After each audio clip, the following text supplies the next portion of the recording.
Champion is clad in big orange. The pitch. Swing into this. That's the ball game. The national champion is clad in big orange. Summit and Destiny have met 7 times before. Tonight is number 8. Tennessee Volunteers have wrapped up an SEC outright regular season title. The SEC runs through Rocky Top. Tennessee wins the SEC regular season crown for the 2nd consecutive season. The 1-0. In the air, right center field. Bronx on the move. Won't get there. Tennessee walks it off. This is a mismatch. Deep three. Come on now. And don't connect. Probably driving this time. Indeed. New handstand.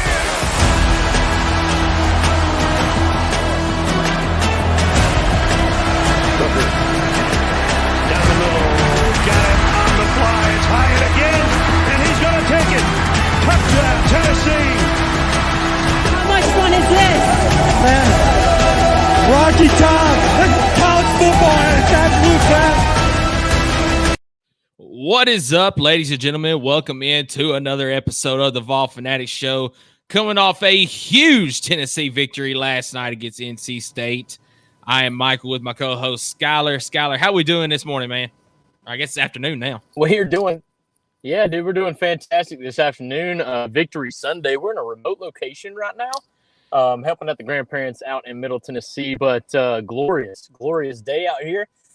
Always feels good after a good convincing win, because some people couldn't do that this weekend. But we're going to talk all about it. We got a loaded show. It's going to be kind of hybrid, though. We're going to try to wrap this thing up pretty quick. But, man, we got so much to talk about. We got so much to talk about between yesterday's slate of games. We got to talk about Rakin with Jake and how good we did. By the way, if y'all bet with us on that, you won some money, 100%. You came out on top. That's going to be some fun. But, Michael, how are you doing on this Sunday, brother? Oh, doing fantastic, man. As you mentioned, just took care of business last night the way we needed to.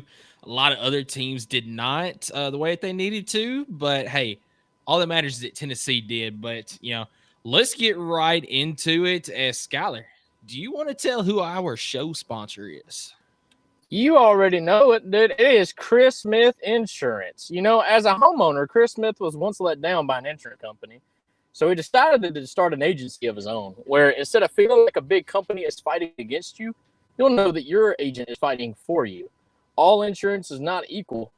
Trust the Chris Smith Insurance today. Give him a call at 865-272-3387. Guys, insurance is not just about policy. It's about knowing who you can trust when things go south to help you through that situation. And Chris Smith is your absolute go-to for when that happens, if and when that happens. So, Chris, thank you so much for your continued support of the channel.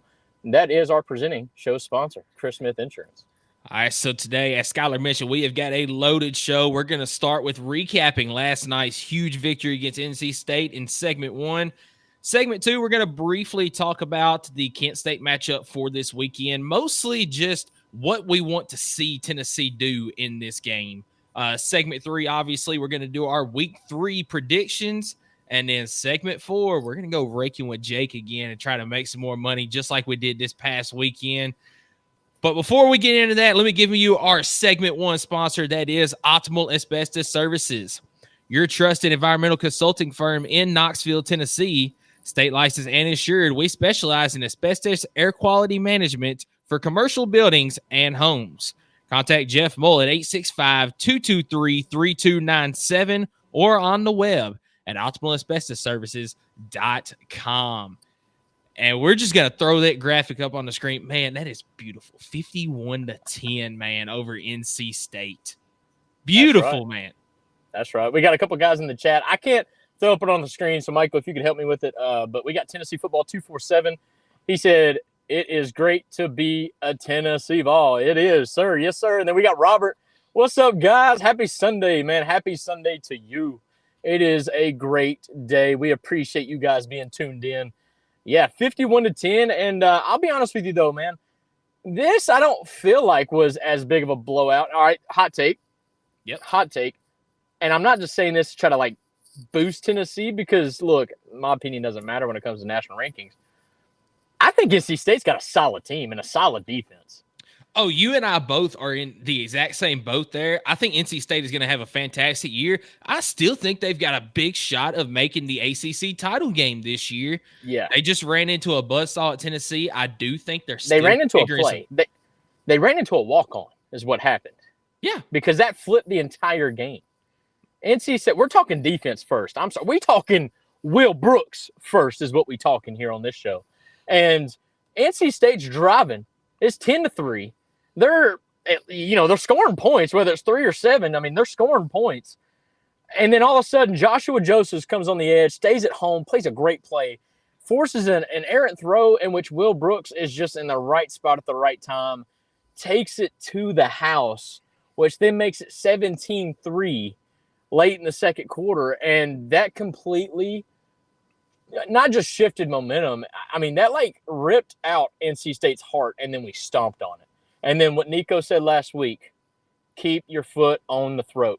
And that is exactly what our Vols did during this game. NC State had no chance after halftime. With it being 20-3, we came out and scored immediately. You know, we talk about winning the middle 8. Last 4 minutes in and the first 4 minutes out, Tennessee dominated. It wasn't even close. And, at that point, you're down 27-3 before you even get the ball back. And NC State, I think, just kind of lost a little bit of a hope. Maybe gave up. I don't know. But I tell you what, that defense was feisty, kind of gave us fits. We saw Nico make a mistake. And I love it because we got to see what he looked like after the mistake. Yes. And 100%. I loved every minute of it. I mean, and his mistake, man, wasn't that bad of a read. I mean, you've seen Brew, when they finally gave the quarterback, sky cam view of the play, you see Brew McCoy coming open, but he just overthrew it just a tad. And that's okay. I mean, it's fine. But defense really stepped up. The walk-on super senior, whatever you can call him, Will Brooks, what a story that is for him to get his first interception and it be a pick 6 by 85 yards. Solid day by the defense. A defense in which still hasn't given up a touchdown, I believe, for sure in the last 12 quarters. And I don't remember giving up a touchdown to Vanderbilt. So I want to say in the last 16 quarters. But either way, dominating performance by the defense, which then, of course, complimentary football offense had their share as well. Oh, absolutely. Now, I will say, Tennessee did struggle a little bit at first on defense. That first drive, man, NC State had a game plan, and their scripted plays were great. They were hitting on it. I mean, just they weren't spending much time in the pocket. It was just quick dink and dunk passes the entire time. I mean, you hit Concepcion 3 times on that opening drive, and they were first downs or close to it, each one of them. And I think they only got him the ball twice more the rest of the game. But, I mean, they had a game plan. Tennessee, about halfway down the field, they settled in, forced the punt. And there was only really 2 other drives the entire game that NC State got anything going. One of them was the drive that Will Brooks ended up getting the pick 6 on. And you mentioned that completely changed the game. That pick 6 right there shifted the momentum directly to Tennessee, and NC State had no answer after that. And then there was one other drive. They did move the ball down the field some, but I think that was one of the possessions. They went for it on They ran a down. trick play or something, and they got some yardage out of it. Remember when they lined up and they had like half the line on the left side of the field, and they ended up getting Concepcion on a slant right? They lined them up on Boo Carter. Yes. Which I liked the matchup there, and I was actually really confident. But you could see Boo Carter was a little bit confused before that play got started, and so he ended up losing that battle. But that I think that's the drive you're talking about, where they had to spark up a little bit of something. But even then, I don't think that led to points. So I mean, the defense really, the definition of bend don't break is exactly what our defense did yesterday. And I am going to throw this out there. Not that I want to talk about offense just yet, but Nico in his post game interview said, our defense is good. The only points they gave up are my points. Yeah. And so I just love the fact that he shouted out the defense and kind of showed me that he did take responsibility for the mistakes that he made. And, it's all about how do you react to those mistakes, and defense locked in, and so did the offense, man. It was an all-around performance against what I do believe is going to be a final top 25 NC State team. Oh, absolutely. And I'm so glad that you brought up that trick play with Concepcion there, because true freshman Boo Carter, he read what was happening, and he couldn't do anything to stop it, but because he stayed with Concepcion there, it prevented a touchdown. Because if Boo Carter is not there to make that tackle, Concepcion is going right down the field, and he's scoring a touchdown off of that trick play. So that is huge, seeing a true freshman make a play like that. And then I do want to talk, since we're talking defense, I want to talk about the interception return, because Let's do it. I don't think that Will Brooks would have gotten caught. But what about the block that Keenan Peely made on the sideline there? I believe it was Justin Jolie that was chasing after Will Brooks, but Keenan Peely running right alongside him gets just enough in front of him that it's not a block in the back, and just lays the block. Will Brooks basically walks in from there. I mean, we haven't seen a Tennessee team with that kind of effort. I mean, just all out effort on each and every play. And let's talk about the pick six for a second that Nico threw. You had Bishop. Deshaun Bishop making an all out sprint after that one. And most guys, they would have just given up halfway down the field. Oh, that's points, I'm not gonna do it. No, Deshaun Bishop said, I'm not letting this dude score, and nearly didn't. He nearly got him down at the 1 yard line. It's about having that mentality of knowing that if you stop him, even if you get him at like the 2 yard line, you have that much faith in your defense to keep him out of the end zone. And I think they would have if they had the opportunity. No, that was great. I love that Keenan Peely did enough to get in front of that guy going down the sideline. Because I'll be honest, when he first did it, I was scared crapless. Because you seen the head ref right there, and I'm like, this is going to get called back. But it didn't. Great effort by the defensive line. I tell you what, I was listening to the radio show because I have found out.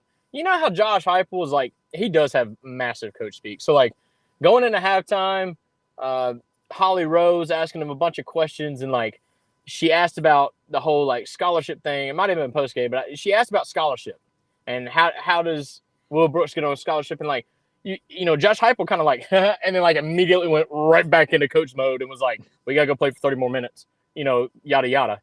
Well, if you listen to the radio show after the game, yes, you do have to get on the radio, whatever. You kind of get a little bit of, like, Josh Heupel unhinged. Like, it's like his true personality.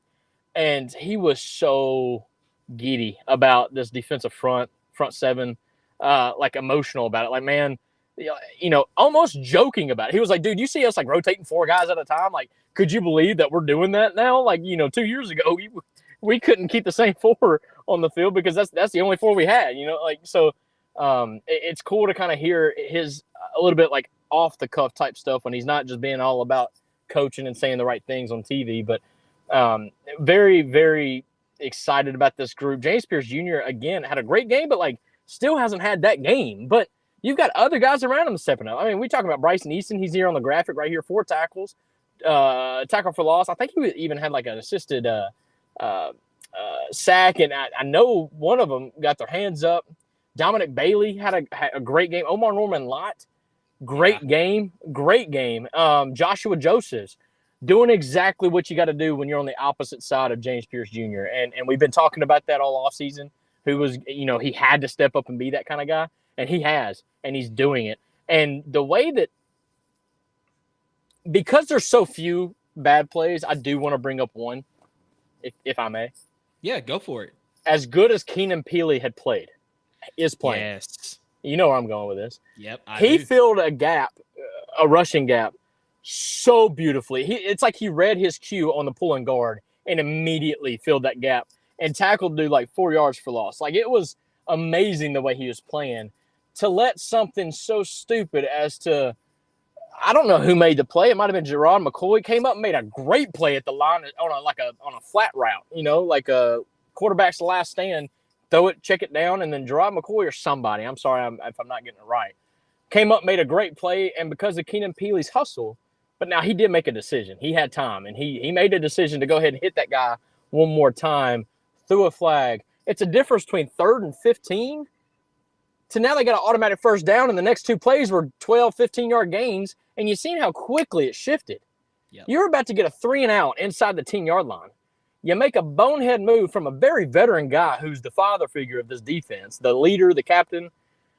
You make a bonehead move. You see how quickly it flipped. Now, luckily, Dominic Bailey stripped the ball. I think it was that drive. Stripped the ball, got the fumble. We get the ball back. It kind of ended their little run there. But you see how quickly things change. This defense isn't a brick wall, as much as we like to think they are. Yeah, they have Walker absolutely agrees with you here in the comments. I mean, you can't have your signal caller making a play like that on defense because it doesn't set the right example for the other guys. But I mean, you're 100% correct on that. Yeah, but you just see how quickly you lose momentum. I mean, college football is such a momentum game. And NC State was probably about to march down the field, but they just couldn't stop turning over the ball. I mean, this Saturday was all about turnovers.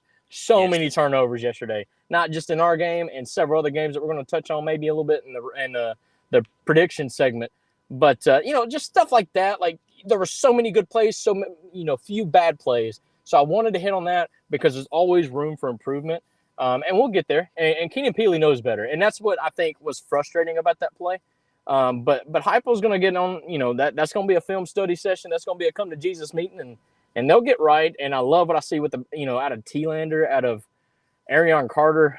Caleb Perry was out, but man, I tell you what, the linebacker group is also probably as deep as it's been since Heupel's been here. It's pretty exciting to see it.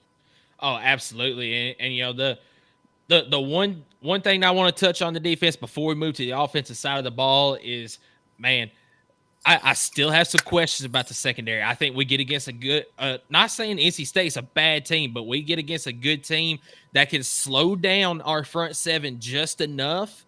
I think we might have some problems this year, but man, that front seven is so good that I feel like there's a lot of teams Tennessee plays this year. They're just not going to have an answer. And man, our DBs, even though they're not fully experienced, especially in this style defense, they just fly after every single play. I mean, they fly all over the ball. They're there making tackles as soon as the ball is caught. I love seeing it. Just everyone flying around the ball at all times. So I'm really I'm confident about the defense this year. I think that they might win us a few games.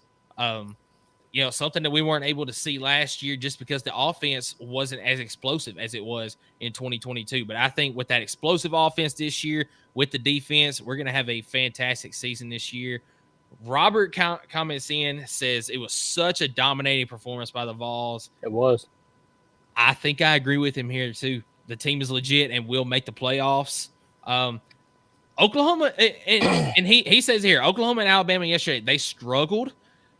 I still think that we're going to get the best that both of these teams have to offer, but I feel really good about Tennessee going into those games as of right now. I had several overreactions to week 1 to week 2, which kind of bit me in the segment picks. But look, guys, Alabama played USF worse last year and still won the SEC. Like, I'm not about to go out here and say that because they struggled to the fourth quarter against USF, that means that we're going to beat them, because that's not how it works, guys. Like, it's not. I'm sorry. It is what it is. I'm not going to go as far as to say that, but back to us, back to how we ran things yesterday. Defense shined, will continue to shine. I'm ready for the world to accept it because there's still some doubt about it. I don't know why. Secondary maybe is a question mark, but I kind of like the physicality I've seen out of it. Look, I understand it drew a penalty, but seeing Ricky Gibson throw the wide receiver like off to the sideline before he could even get a chance to catch the ball, like that kind of excited me a little bit. I mean, that is just uber confident that you can cover your guy for 3 seconds, knowing that the front seven is going to get to the quarterback before scramble drill or whatever. But I like what I've seen out of the defenders so far, and you're seeing a good rotation between those guys too. Christian Harrison, Boo Carter, you're going to see that 50-50 split, 60-40 split between those two, probably for the rest of the season. It's just probably how it's going to be. But Jacoby Thomas, what a game.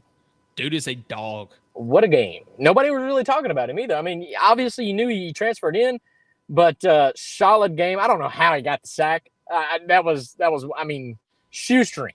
Not even shoestring. It was like a hair on a shoe, and we got it. I don't know. Will McCall, you could tell, was a little rushed all night. I mean, I think we blitzed him on half his first 18 dropbacks. He was guessing the whole game. But without further ado, let's talk about the offense. Took a little bit to get started. But Nico struggled a little bit, and we got to see how he reacted to that. Did a great job. Dylan Sampson's just a steady Eddie in the backfield. You see it down here. Dylan Sampson is a problem for opposing teams' defenses. We were talking about running back room and how good deep we are, but unexperienced.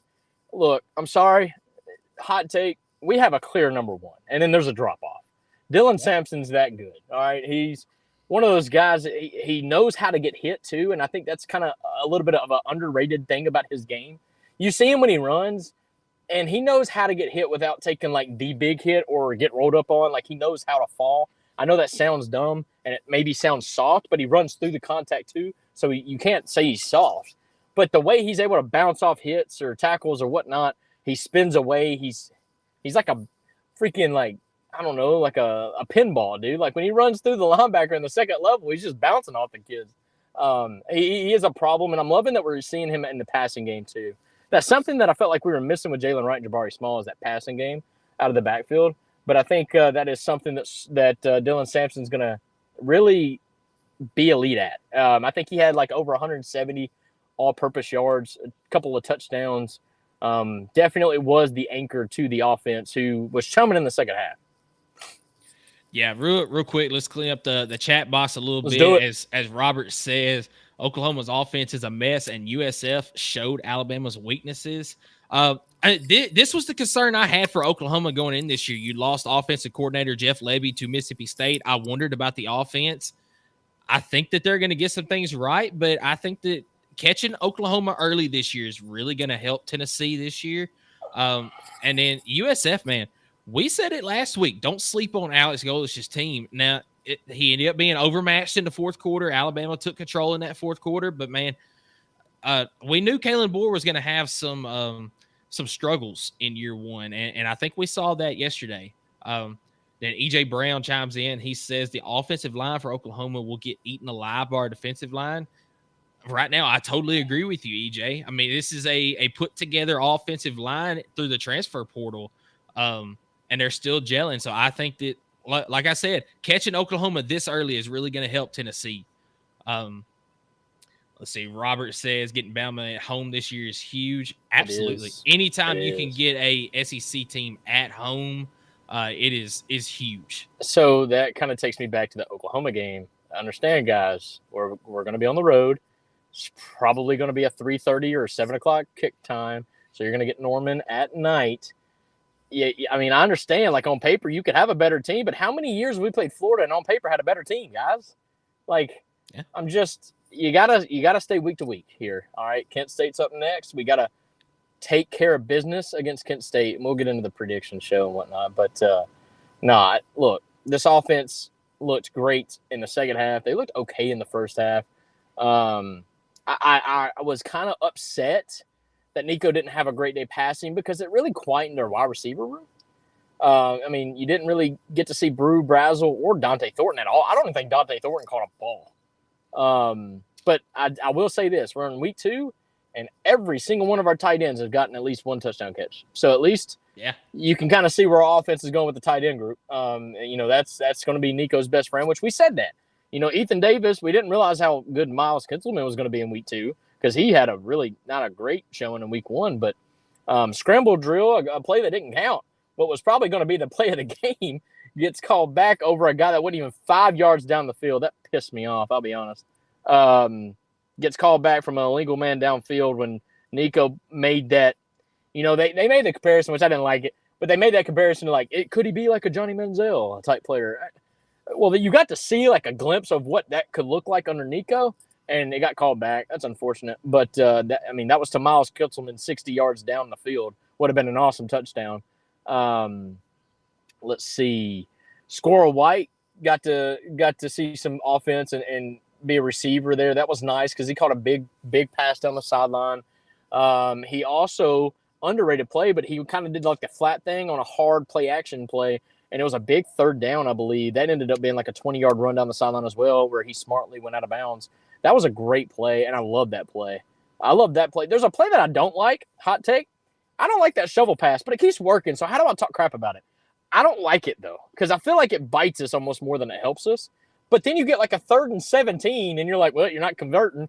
And then the freaking shovel pass works, and it's like, I still hate it, but like it worked. So like I have very mixed emotions about that play. But either way, the one thing that concerns me about that is, as much as Tennessee uses it, teams are finally going to figure it out, and it's it's going to eventually come to bite Tennessee in the butt. But a couple more comments here. This is going back to Tennessee now. We got a new commenter, one we hadn't seen before, Unsung on YouTube.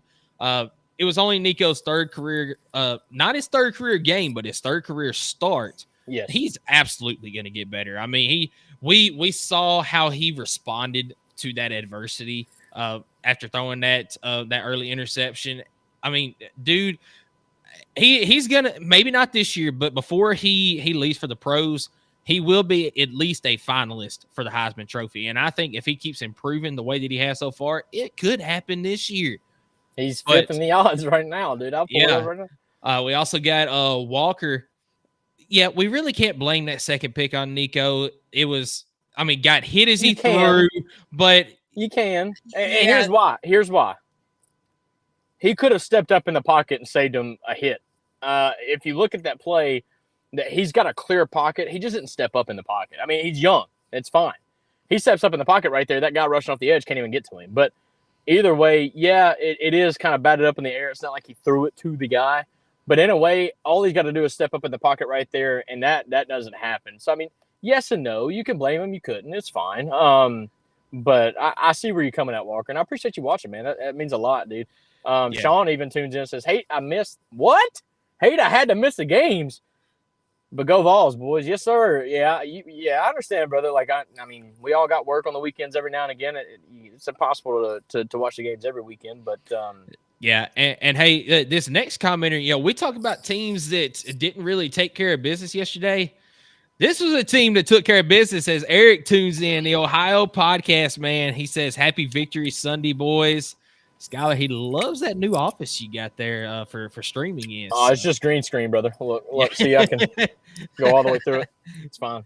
I thought like the interior of an H3 Hummer was like the best thing I could put in the back, so it's fine. I appreciate you, Eric, for tuning in, man. They took care of business, but, as all non-Tennessee fans would say, it was just so-and-so, because, it wasn't 2 minutes after the game. It was just NC State. Well, they could have been Notre Dame today and be losing to Northern Illinois, but they at least took care of business. So, Penn State, how we feeling? Alabama, how we feeling? Because I get it, and Alabama fans are gonna have their fun, be like, no, we took care of them. It was nothing. Bull crap. That's a lie. Let's see who else was kind of iffy. Colorado, how we feeling against Nebraska? How we feeling? All right. I knew that was going to happen. So we also got EJ coming back in here. He says he thinks that they're using the shuffle pass to show something on film other teams have to prep for. Yes and no. I think that's really going to be a part of their offense, that shovel pass. They've seen it work in the past. You had the 2-point conversion against Alabama 2 years ago on the shovel pass to Princeton Fant. We've seen this a lot more. If we're talking about wrinkles, though, I've mentioned it already. I want to see that speed option come back. Have Nico and Dylan Sampson run that speed option like Hendon used to with Dylan. I'd love to see that wrinkle come in at some point. Unsung comes in here, and he makes a great point. I wanted to bring this up when we were talking about offense, because this is where I'm saying, like, NC State is a solid team. They ran a 3-4-4 and sometimes a 3-3-5 defense. Something that's a lot different, but definitely something that made Nico's job a little harder. It's kind of hard to kind of determine when they're going to bring pressure and when they're not. There's a pretty good defense to run against our offense, in my opinion. And that's why you've seen our offense kind of just revert back to, okay, we're not going to force anything. Let's take the underneath, because they're playing 10 yards off our wide receivers. And that's when you've seen us get like 3 or 4 completions in a row to Brazel and Brew on the edges, taking the flats, trying to get Nico sort of in rhythm there. I want to ask you off the cuff. Okay. And you can't use Will Brooks' play. All right. What was your play of the night? What was your best play? Defense, offense, special team. Squirrel White did a great job returning that punt. I caught him D. Williams last night. It was completely by accident, but they did like the sky cam thing when they were showing him kind of in the backfield and ready to take the punt. And I'm like, all right, D. Williams. And I'm like, wait a minute. He is not D. Williams. Number 3, though, returning punts. And I'm like, dang. Like, why'd you change the number, bro? But what was your play of the night? All right, so this is actually an easier one than I thought it would be for me. I will say the game was in hand at this point, but the 3rd down and long QB draw that Nico takes for the touchdown, dude, the play call was perfect. I mean, NC State was man-to-man on the 4 wideouts. 5 wideouts, did not have a safety over the top. They were blitzing 6.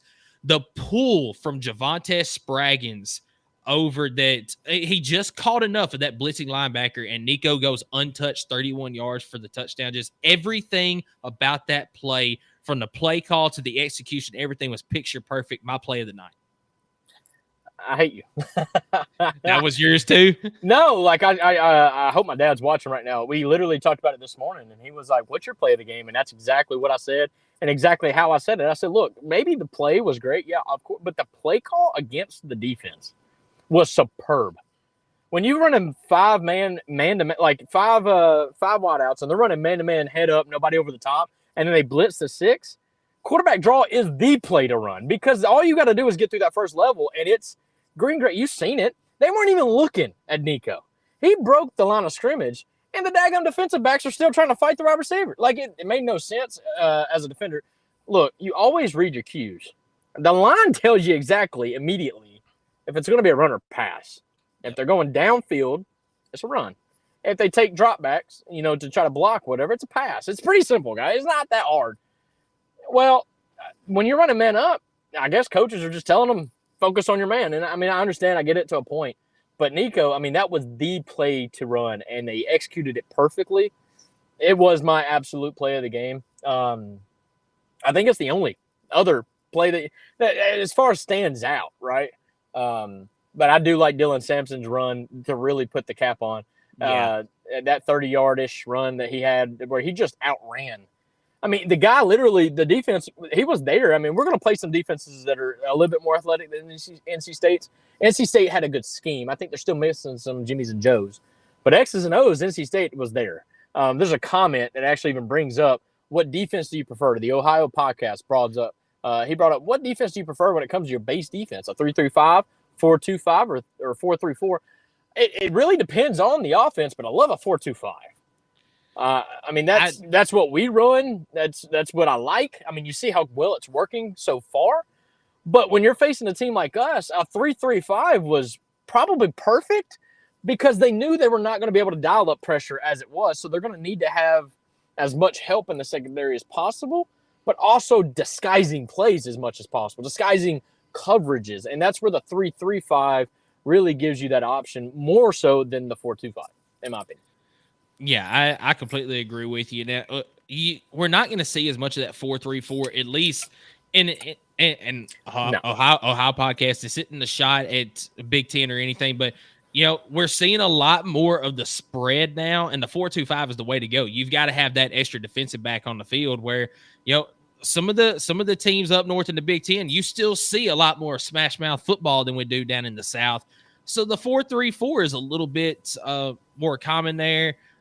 Might be better used up there to try to help defend against that run. But, especially against a team like Tennessee, Skylar mentioned the 3-3-5 is good. Even the 4-2-5 is good, just depending on what your personnel looks like. But Skylar, do you have anything else on this game in particular? We can still touch on some things in our segment too, but yes. Do you have anything else you want to hit on? Want to ask the folks that are watching, thank you so much for watching.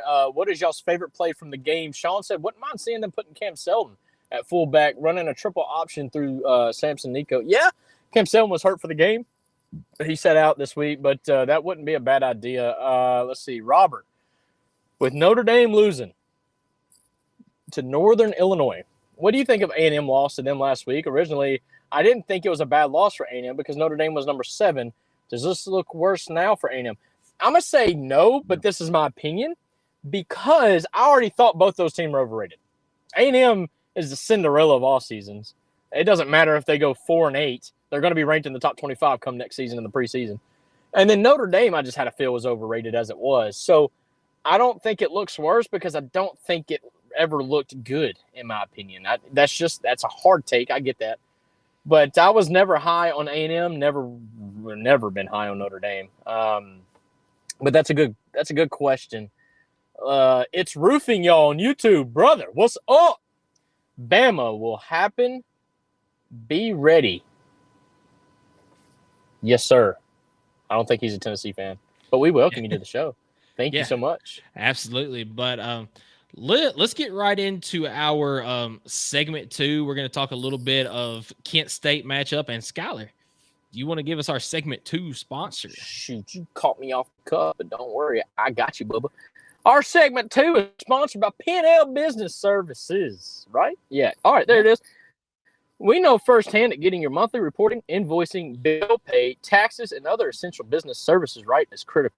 That's why at P&L Business Services, we go beyond bookkeeping by providing you with everything you need in your back office so you can have your time back and the peace of mind to do what you love most, which is building your business.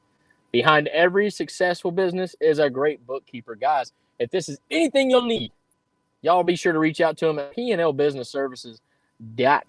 And we appreciate you guys for sponsoring and presenting our segment 2, which is all about the preview of Kent State. And Kent State, I've got something that's heavy on my mind, and it's really not even much about Kent State because I get it. They're an inferior opponent. But don't overlook Kent State. Look at what they did to Georgia. Was it 2 years ago? Where they were leading in the fourth quarter? Yeah. So definitely a game you don't want to look over. Look, my thing is it's all about, all right, we've seen what y'all did when y'all made mistakes. I want this game to be just like UT Chat. I want 0 mistakes. And here's what I want. I want a clean freaking 2-minute drill because we haven't been able to do that one time so far this year, and I'm tired of seeing that. Like, that is my biggest knock, I guess is my biggest negative of our offense is when it's time for crunch time, we don't do it. And so that's what I want to see against Kent State. What say you? I definitely want to see a cleaner 2-minute drill.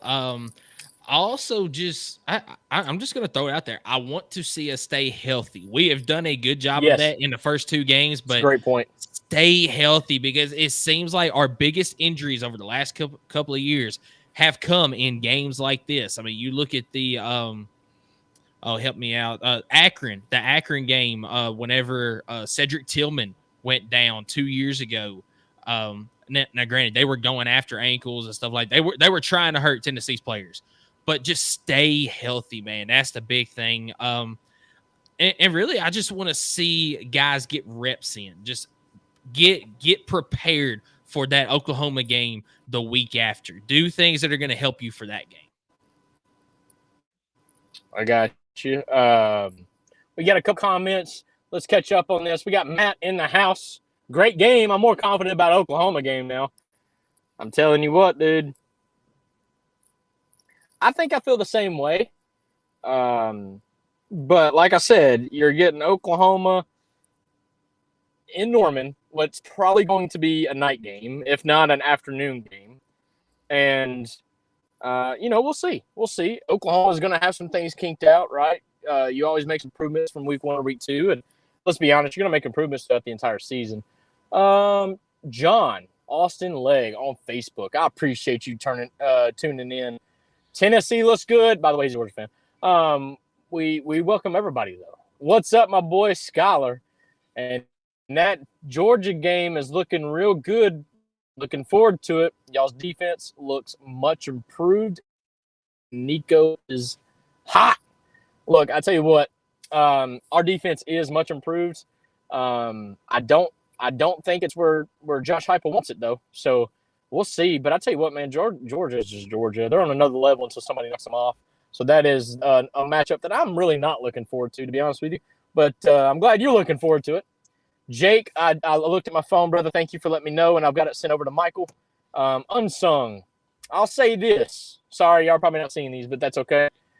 But Unsung says, I'll say this. Bishop is fast. State had that pick 6, but Bishop covered a lot of ground, and he never gave up. Yeah, we talked about that. Deshaun Bishop, what made me really happy about that play is that was almost like Sean Bishop. It clicked in his mind, like, this is exactly what Nathan Leacock did last week. Or was it Leacock? It was Leacock, right? Yeah, it was Leacock. Yeah. It's exactly what Nathan Leacock did last week. And so, you know, he got praised for that type of play.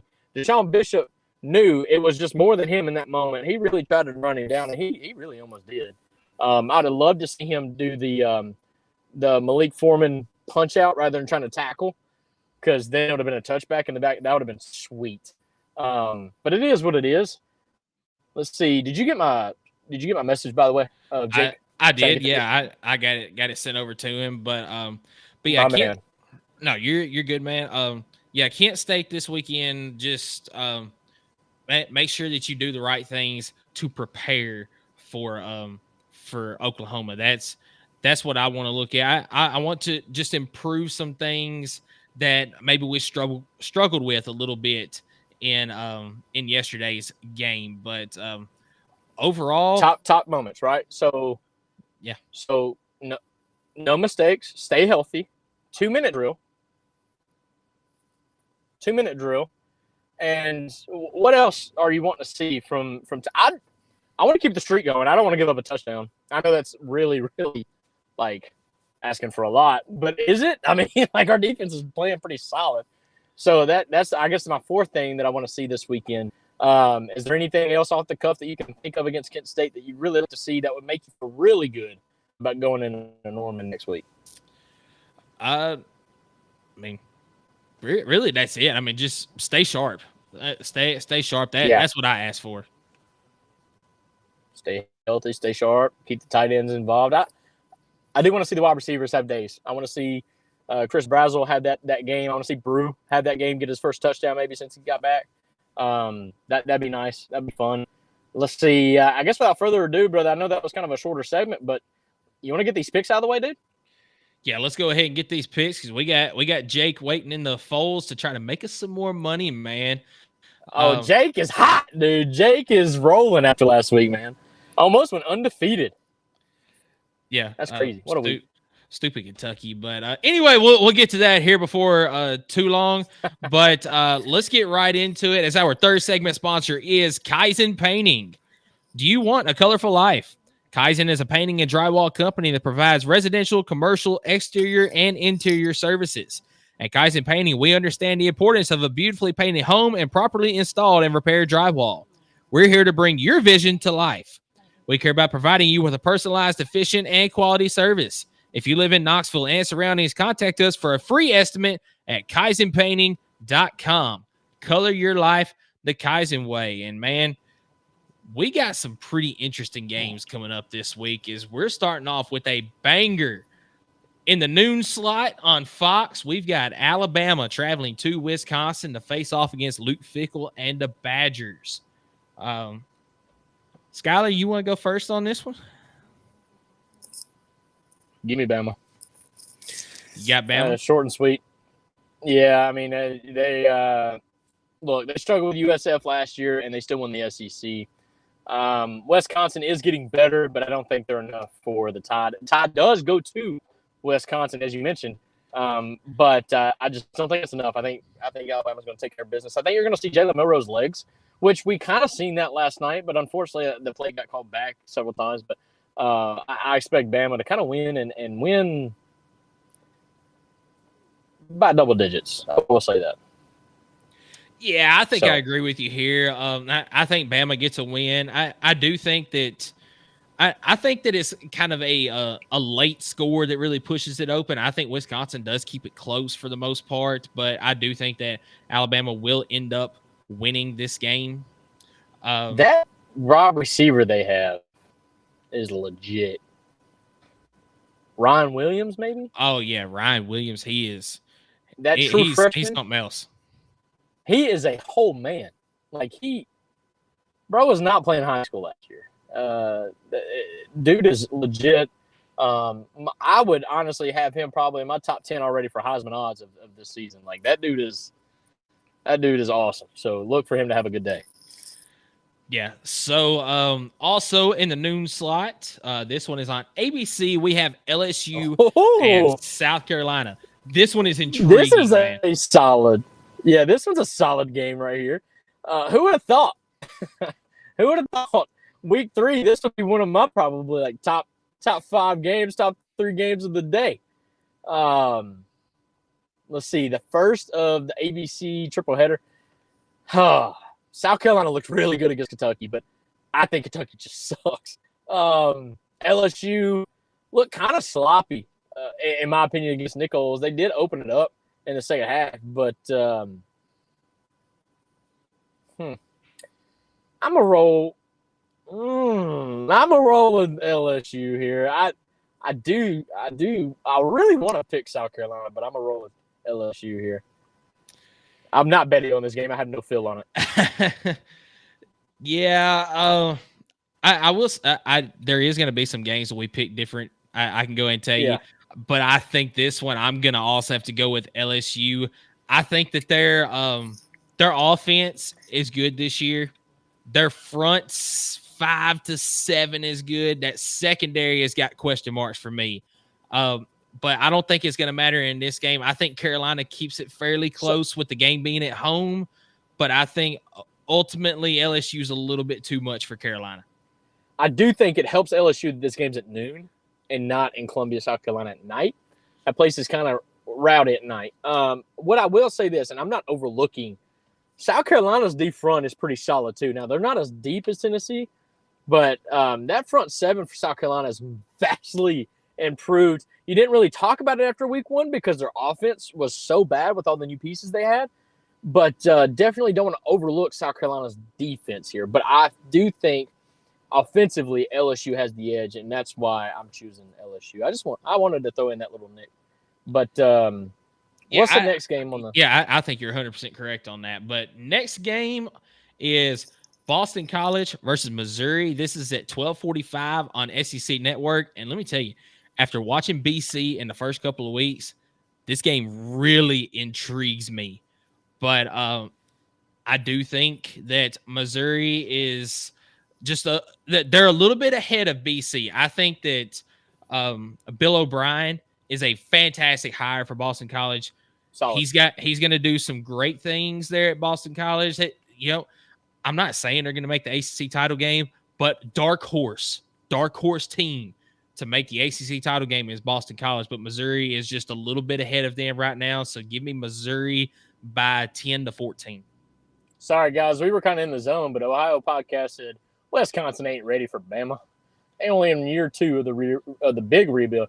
I mean, I'd say, yeah, it's a big rebuild, but nobody's had a more of a rebuild than Tennessee. And Josh Heupel had an 11-win season in his second year. The way things are set up now, guys, you can have your team pretty much where you want it after about 3 or 4 seasons. Robert comes in. Quick comment about Auburn. Once again, embarrassed themselves against Cal. I agree with that.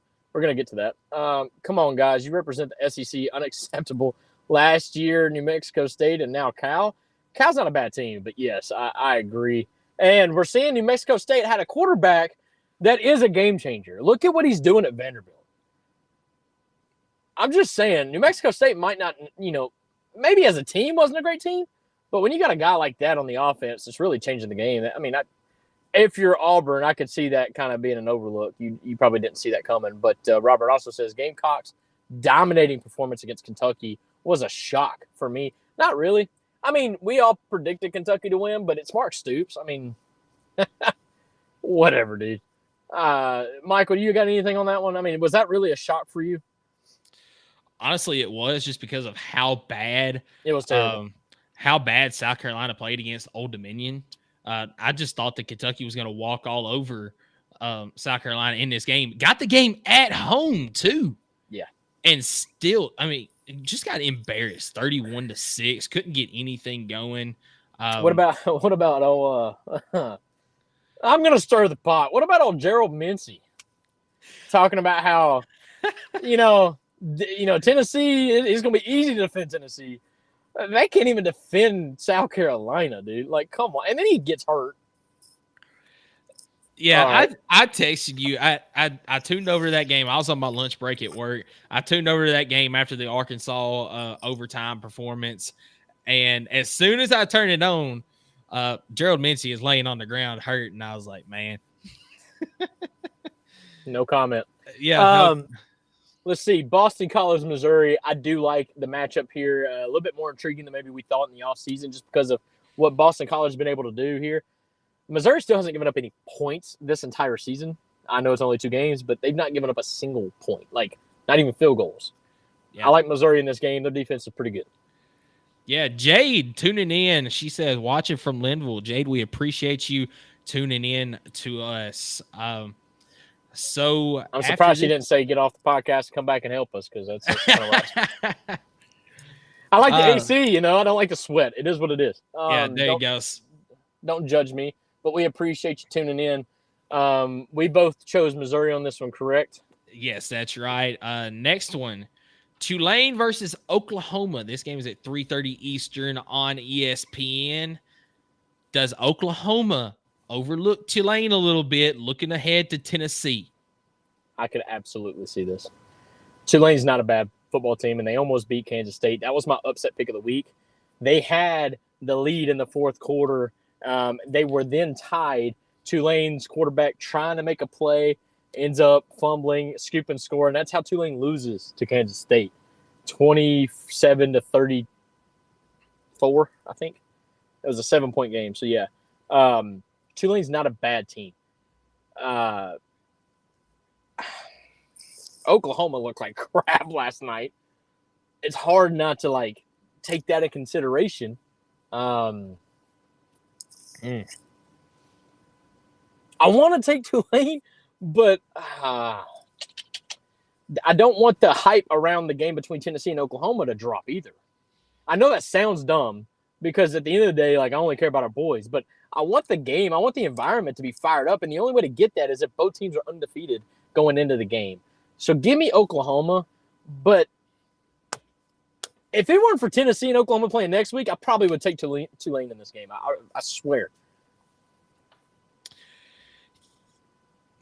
I think I agree with you. I was really leaning towards Tulane for a little bit, but I think that game against Houston yesterday kind of woke them up. They realized, hey, we got some things we need to work on in this game before we can even dare think about Tennessee.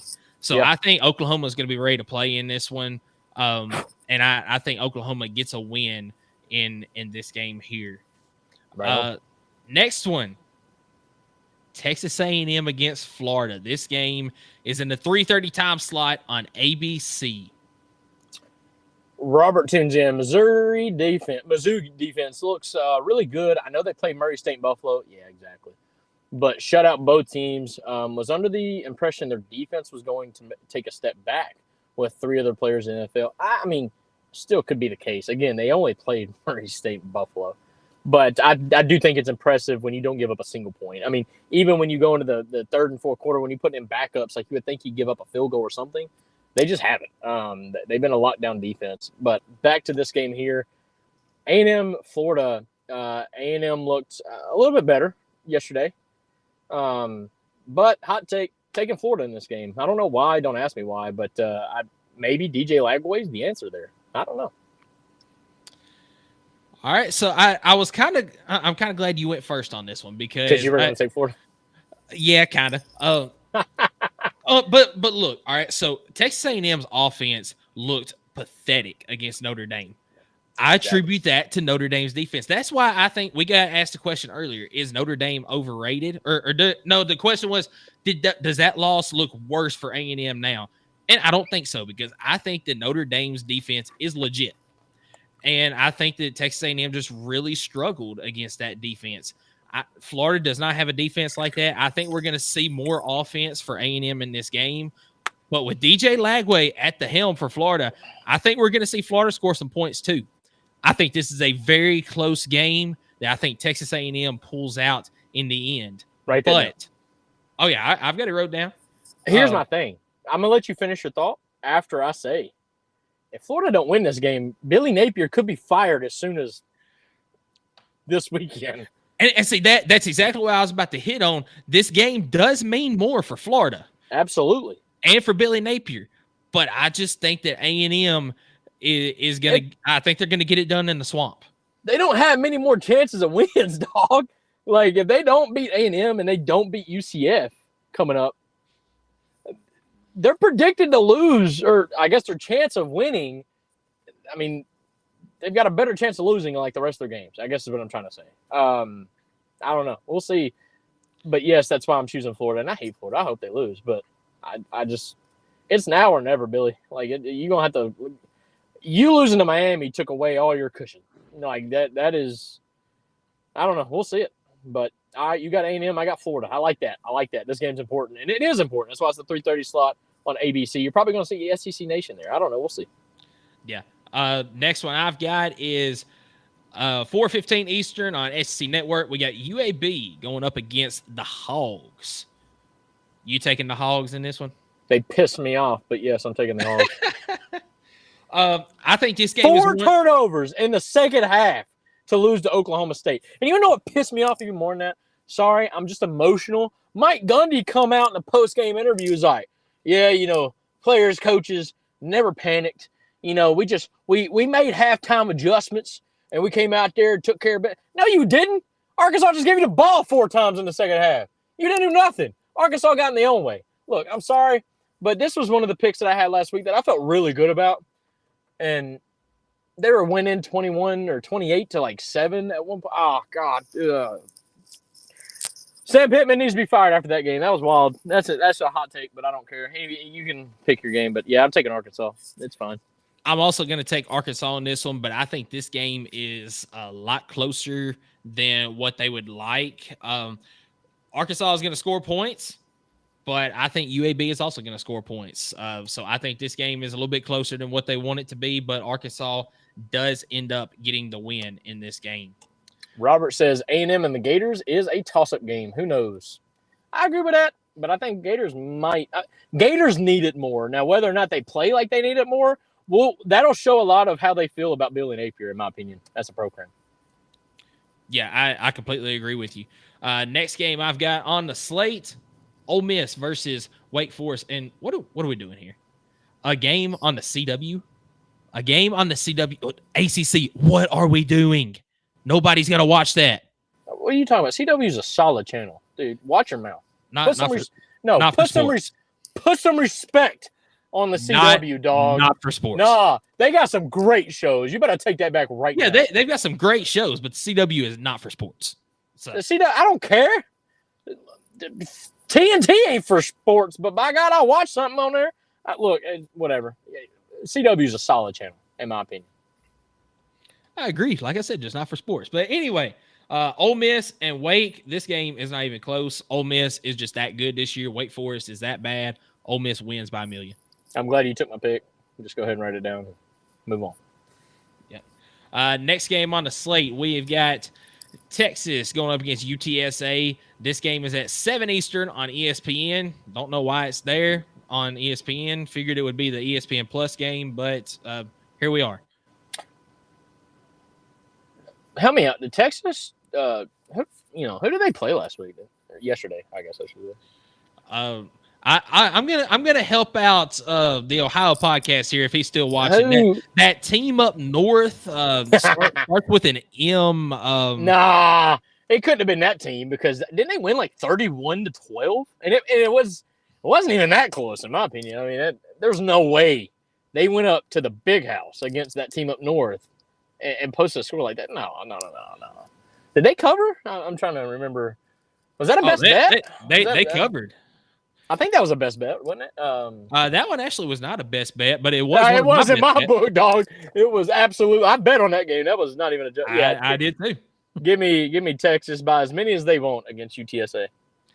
Yeah, I completely agree. This is not the UTSA of a couple years ago. Texas wins this one easily.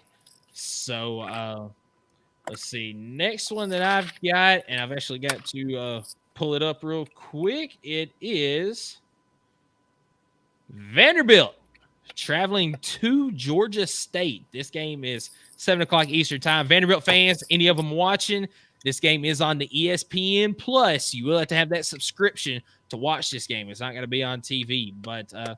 Did you know that Vanderbilt's over-under total on the season was 2.5? And we're in week 3, and they've already got 2 wins. Hey, I took the over 2.5 too. But Everybody did. But it's because I thought their wins were going to be Georgia State, whoever the crap they played yesterday, and then whoever they played later in the season is not any good. So that was their 3 wins.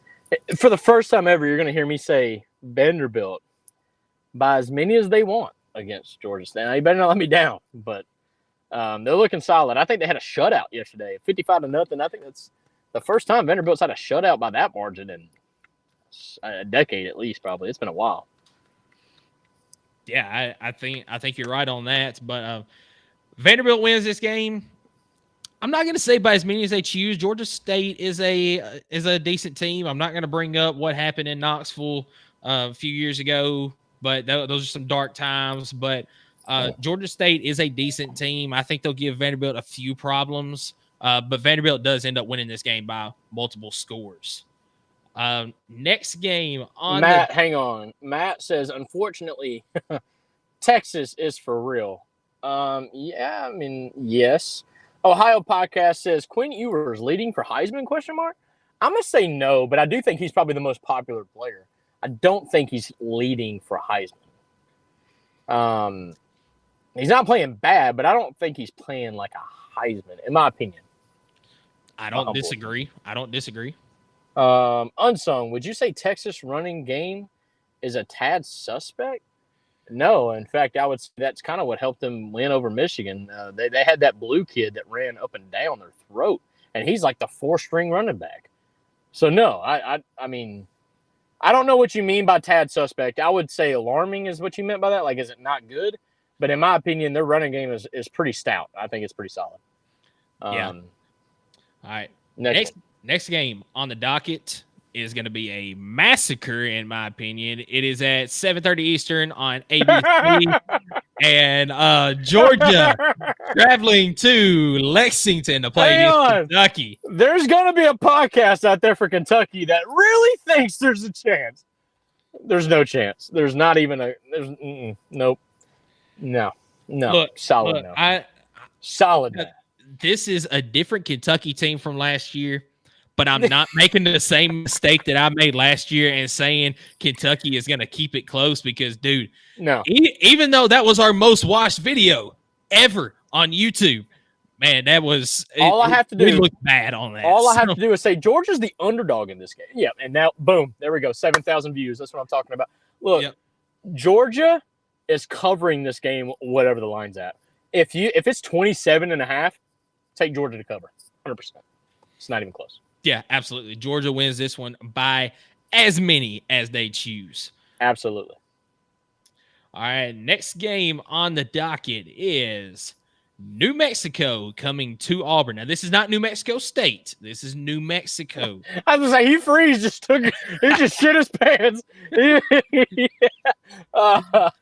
Actually, he did because they lost to Cal, and wow, what a embarrassing loss that was.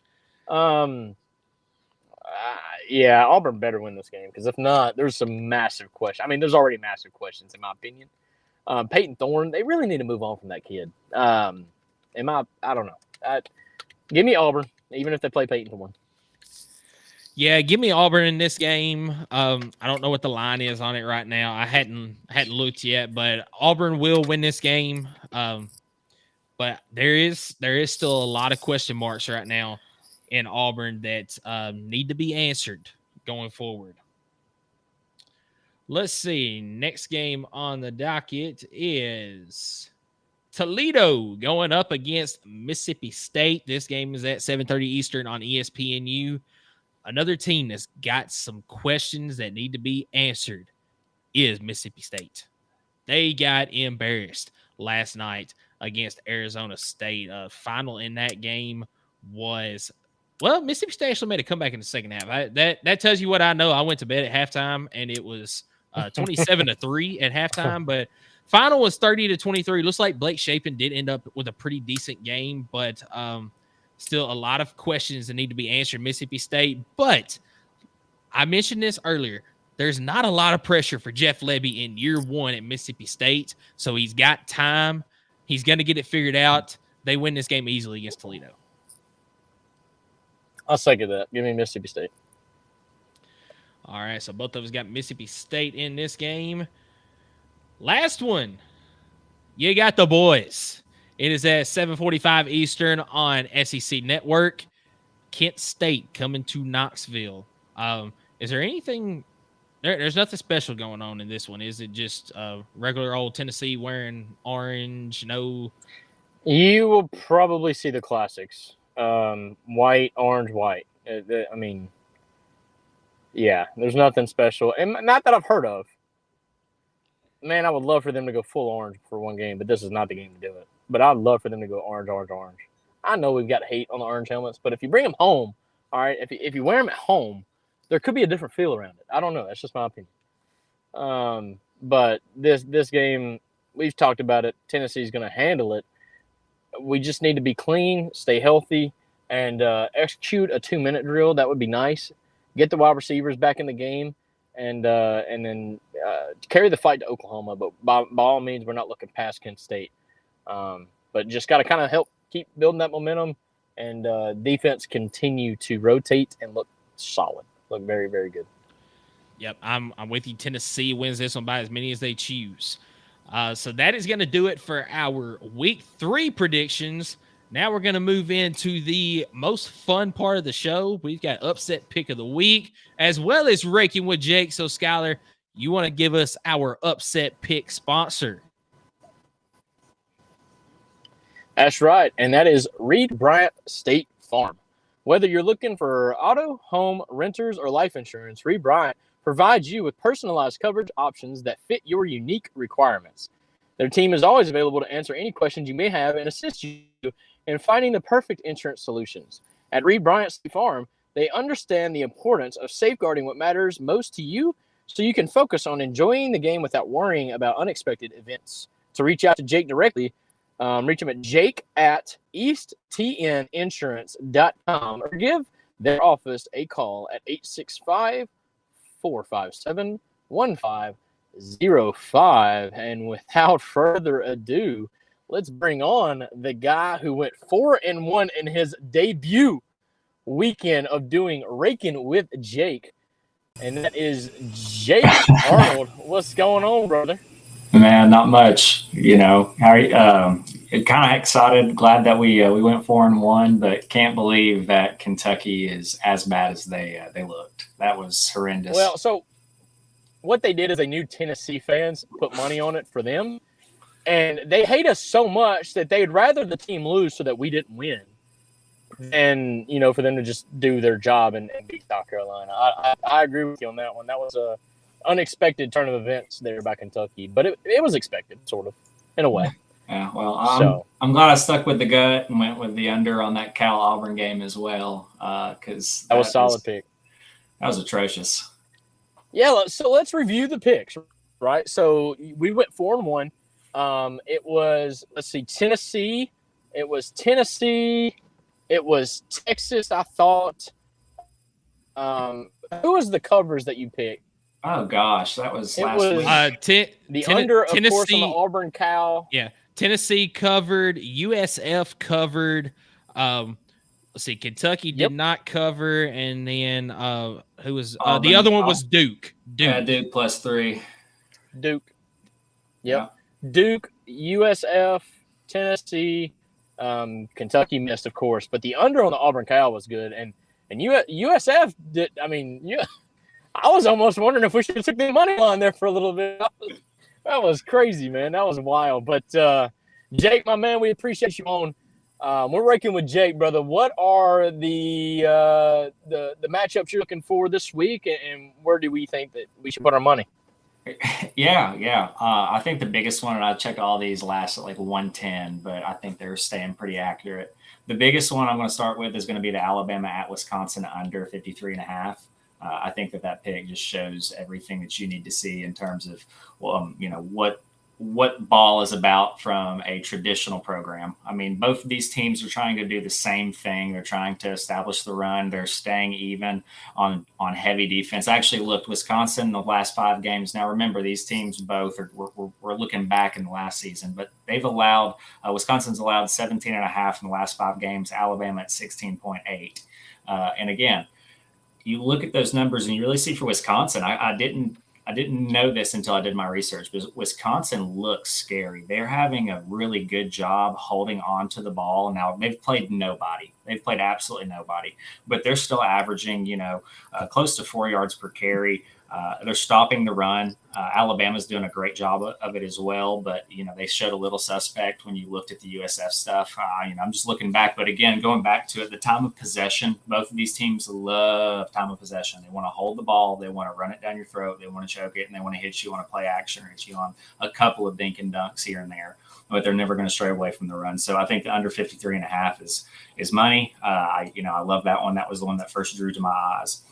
Following to number 2, and I think if I could have an upset pick of the week, this might be one. I'm going out on a limb here.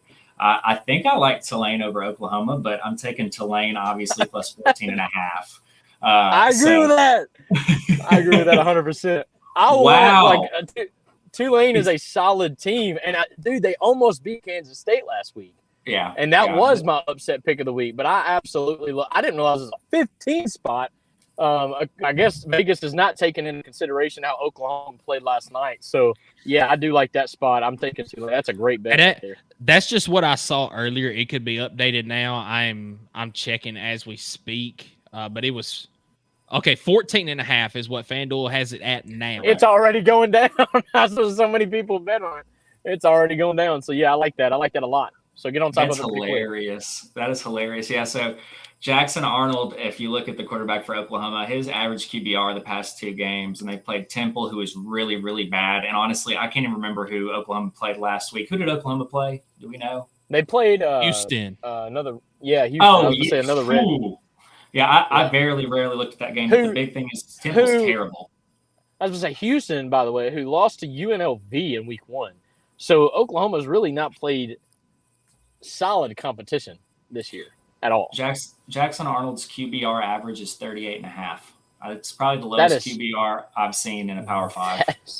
That's solid. So bad. Yeah, so, okay. Back to it, just to show why I think that this is the case. Tulane had 342 total yards versus Kansas State, who, in my opinion, Kansas State could essentially be their favorite to win their conference. And so looking at it, they're averaging right now 4 yards a rush. Again, Kansas State, they want to stop the run. I've tried to harp on this every single week. Stopping the run's how you win these ball games, and I'm sticking to these over-unders. But I think that even then, too, if you look back at it, the over-under for this game is at 54.5. So that's a little side if you're listening. This game is super, super promising on the spread for everything around. I think that Tulane could come out money line, probably would look pretty, but I wanted to take the points as soon as possible because that's the guarantee. And so going in, I've actually got a 3 and 4. I love this next game. I think UCF at TCU is a fun one. That is just a wild game to me in general. Talk about 2 programs that are trending in opposite directions. And really in kind of look at what teams and programs can do quickly. Back to what your point was saying, Skylar. Teams can now build so quickly and get the resources that they desire now that you're seeing teams get guys like KJ Jefferson, they're absolutely dominant. Now, they played nobody. I'm telling you, UCF has played nobody. There is nothing there, so it's going to be hard to see. But if you look at what TCU has done, TCU's throwing the ball 42 times. They threw it against Stanford. They barely pulled it away. They're going against Long Island. Their quarterback still can't break 100 QBR, and they only have 3.4 yards per attempt. They don't have any sustenance here for me to have any faith in TCU. Now, if you look at UCF now, I trust KJ Jefferson. They're leaning on the run. They're averaging probably about 7 yards per rush. And KJ Jefferson's been around for a long, long time. So, there's no question there's a lot of fun things you can do just with this game in general, but I guess I should be pointing this way. But it's fun, though. I really think that at 3 and 4 is going to be a big one. So is UCF favored to win this game? No. It's +2 last I checked. Blows your mind, right? I mean, Vegas just throws out numbers and you catch them on Sunday. So I'm gonna get on top of that one pretty quick. So that one stayed. Okay, cool. And then final in this one, oh gosh, this one hurts my feelings to say because I don't like Notre Dame, but I agree. I think their defense is so good. But Notre Dame at Purdue at -11.5. I mean, the thing that we have to understand is that programs can pivot and some programs can't. And I think that Notre Dame is having a little bit of an identity crisis here. And so what I think is going to happen is what you see when any great program loses. I mean, think about when Alabama was in the days where they were constantly winning 10 wins. We don't think about the years they win the Natties. We think about what they're doing as a program from X to X year. Notre Dame's going to beat the brakes off Purdue. I don't care if it's at Purdue. I think that I could even see putting -20 on Notre Dame. Again, Purdue has a new quarterback. They're not really finding a lot of success with it. I know that they're a team that's somewhat of a mid-tier in their conference, but again, Notre Dame's got just too many tools in the tool shed to go out and not be fired up for 3 to 4 days of game prep and play some good football. Regardless if they have to throw the ball, I don't think they will. Purdue did not look like they could stop the run against an efficient team, and Notre Dame can definitely establish a run. They just got to remember what their identity truly is, and again, establish that run. So I think that this will be a fine one. I think it'll be a slow bleed. I think it'll hurt to watch. So, but I feel good about that Notre Dame -11.5. So Jake, I've got one I want to throw out to you just to see what your thoughts are on it. Okay. Yeah, absolutely.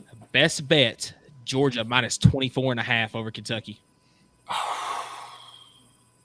See, and that's the thing is these teams, they play so poorly at football. I hate watching. Georgia plays the slow choke, and they play the same thing offensively, but it's starting to transition out to spread, whereas Kentucky, I think, is a year or two behind. So I don't know, man. I mean, 24.5 for teams that want to run it, wait until about the 9 second on the play clock and snap it, and then maybe do 2 or 3 plays of tempo when you're getting yards per game. I wouldn't touch it. But 24.5, I mean, Georgia should take care of it. Georgia should definitely take care of it. South Carolina beat them by 25.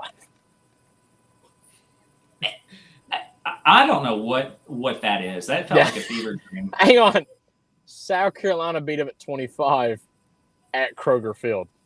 Yeah, that's beyond me. I mean, I remember the days when my first experience at Kroger Field was Jeff George under Butch Jones. We played him at night.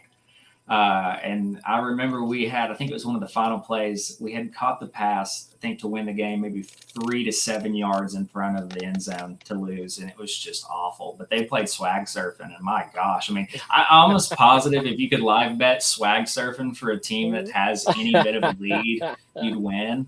But yeah, that place was fired up. I guess it wasn't a night game. That might be why. Yeah, so, right and the Ohio podcast joins in talking about your Notre Dame pick there. He says West Lafayette is a weird place to play. Some strange things happen there. He would know as a Buckeye fan. So, okay. That's what I like to. So I'm kind of a Buckeye guy. Their freshman wide receiver. What is this? Is Smith? Is that it's Jackson Smith, I think, or Jeremiah Smith? Number four. That's a cat, dude. I mean, that is a cat. Jeremiah that's a certified bag chaser. Yeah, I think it might be either Jeremiah or Zachariah. But regardless, that dude is good. I was really impressed with him. He said Jeremiah Smith in the text box there. Yeah, gotcha. Yeah, that's a dog. But Jake, if you're a little bit of a Buckeye fan, absolutely go tune in to the Ohio podcast. You got Eric, Chris, JR, all those guys. They're fantastic guys. They know their Buckeye stuff, and they're the ones that got us into the College Huddle. They invited us in, so there's some fantastic guys. Absolutely check out their channel. They go live. What is it? 8 Eastern time tonight? Is that right, Eric? You can comment in on that to let us know. But yeah, the OHIO podcast on Facebook, YouTube, every Sunday night at, I believe it's 8 Eastern. They also do a call-in show every Thursday night. I've called in a few times there.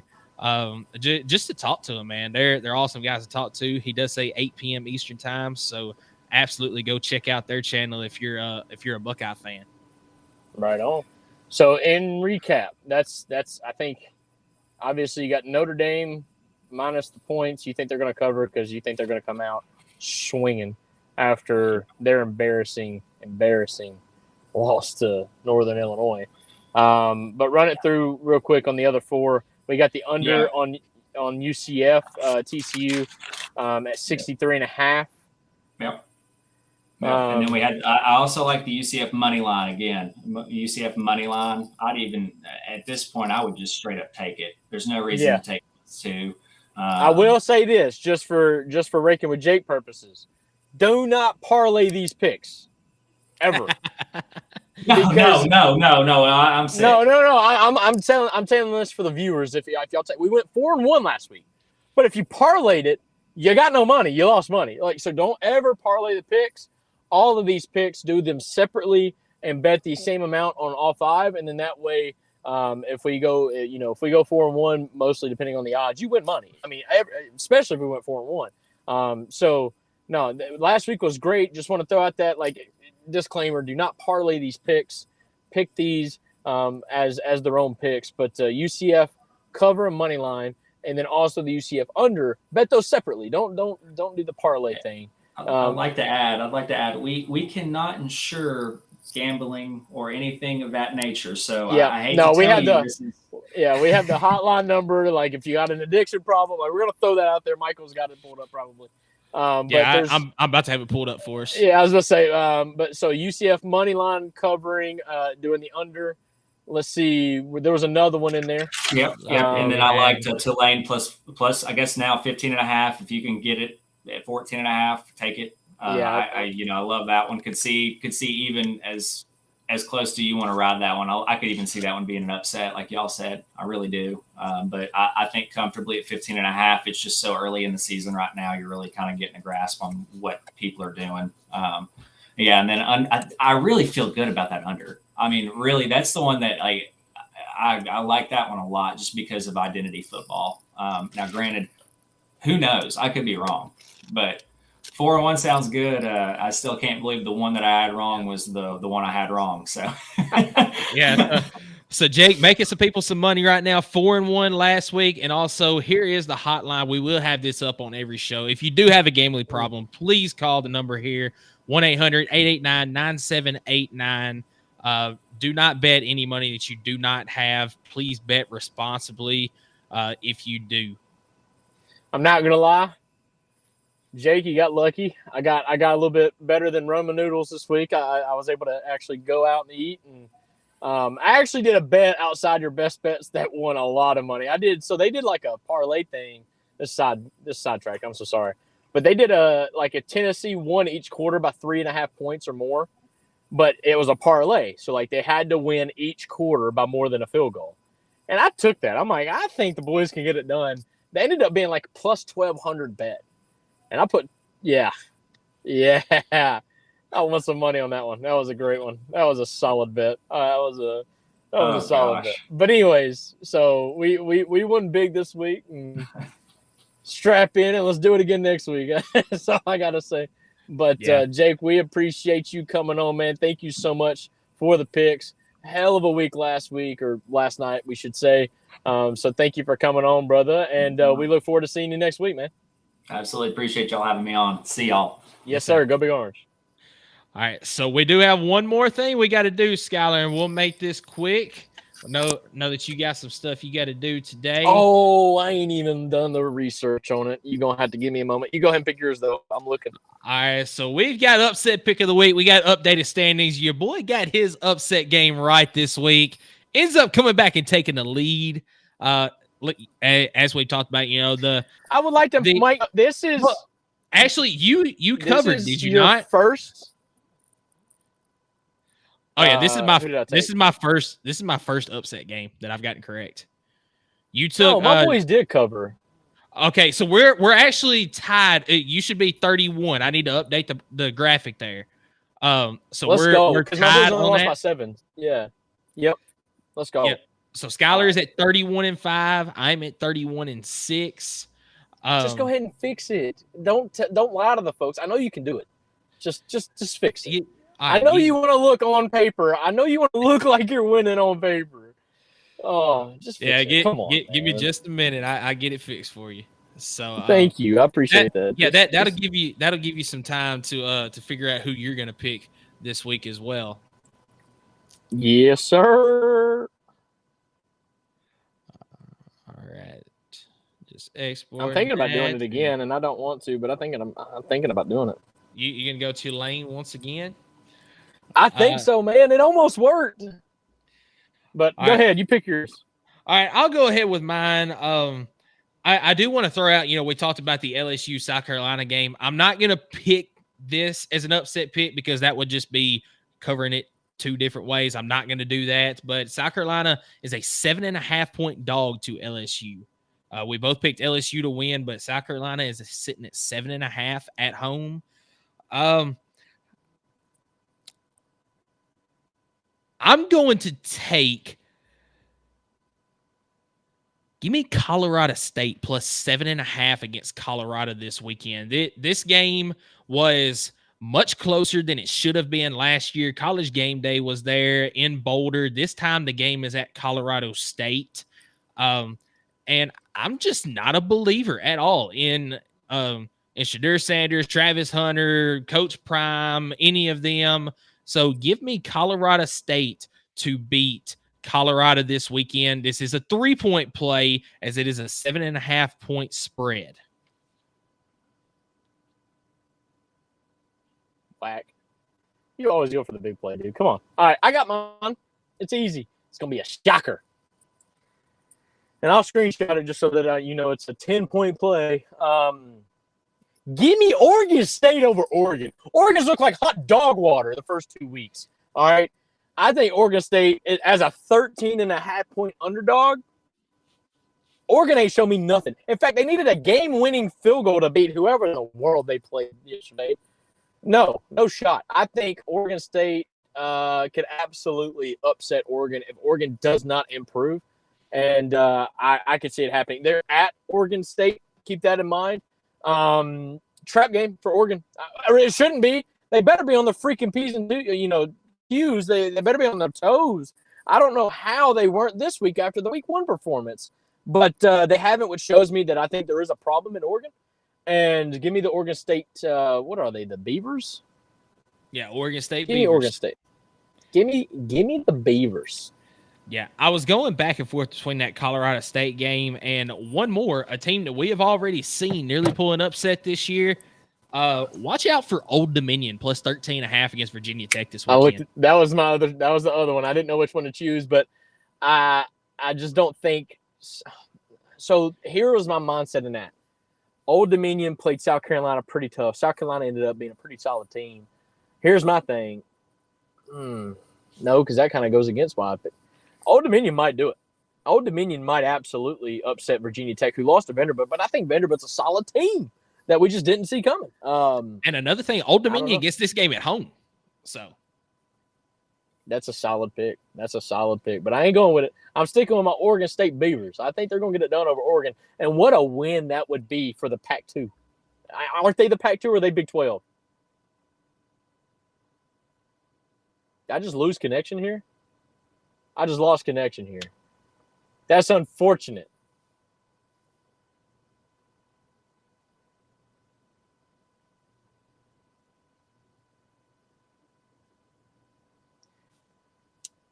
Well, anyways, folks, that'll do, Pig. I guess I'm going to jump out of here.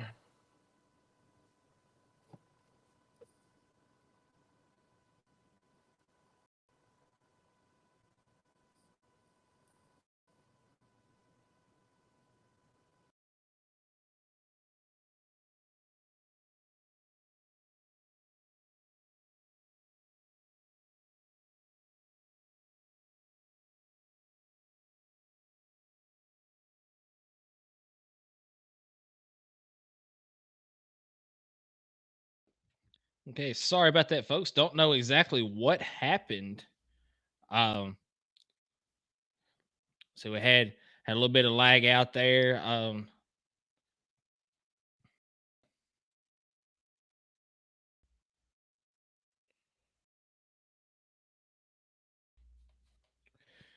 But I believe that is about all that we have got. I don't know if Skylar is going to be able to make it back in. Yo, HIO Podcast says, good show. Please hit that like button for us, guys. Also, Robert says, speaking of College Game Day, they did choose South Carolina and LSU already, even though they have a loss. That's kind of crazy to me too. Skylar does say we got our picks in. I'm going to wrap it up for us, but we'll be back next week. We might move the time next week. Got some stuff going on with family. We'll let you know for sure what time on the social medias. But guys, appreciate you tuning in today. It's been a lot of traffic on the YouTube. Been a lot of traffic on Facebook as well. Give us a like on the channel. And guys, we will see you all next week.